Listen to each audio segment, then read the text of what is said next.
Ιδού Γιώχαν. Ο Παρθενώνας. Το λίκνο του παγκόσμιου πολιτισμού. Πραγματικά, καταπληκτικό έργο. Αλήθεια, πώς και ξέρεις τόσο καλά ελληνικά? Στο σχολείο μαθαίνουμε αρχαία ελληνικά. Μας είπαν ότι είναι η σημαντικότερη γλώσσα στον κόσμο.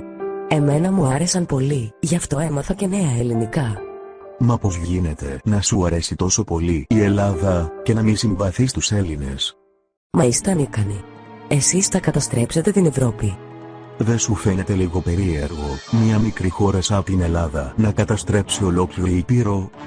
Και αν τελικά γινόταν αυτό, τότε μάλλον η Ευρωπαϊκή Ένωση δεν έχει και τόσο γερά θεμέλια. Όπως και να έχει, εσείς δεν μπορείτε να σώσετε τη χώρα σας. Γι' αυτό θα έπρεπε να μας πείτε τουλάχιστον ευχαριστώ. Μάλλον εσείς θα έπρεπε να πείτε ευχαριστώ. Και μάλιστα το έχετε καθυστερήσει πολύ. Εμείς να πούμε ευχαριστώ. Μα τι είναι αυτά που λες? Μάλλον ξεχνάς ότι τη δεκαετία του 50 Έλληνες μετανάστες βοήθησαν στην ανοικοδόμηση της Γερμανίας. Μαζί με μετανάστες άλλων χωρών κατάφεραν και έκαναν τη Γερμανία αυτό που είναι σήμερα. Και μάλιστα έφυγαν από τις χώρες τους επειδή καταστράφηκαν από έναν πόλεμο που εσείς ξεκινήσατε. Σταμάτα.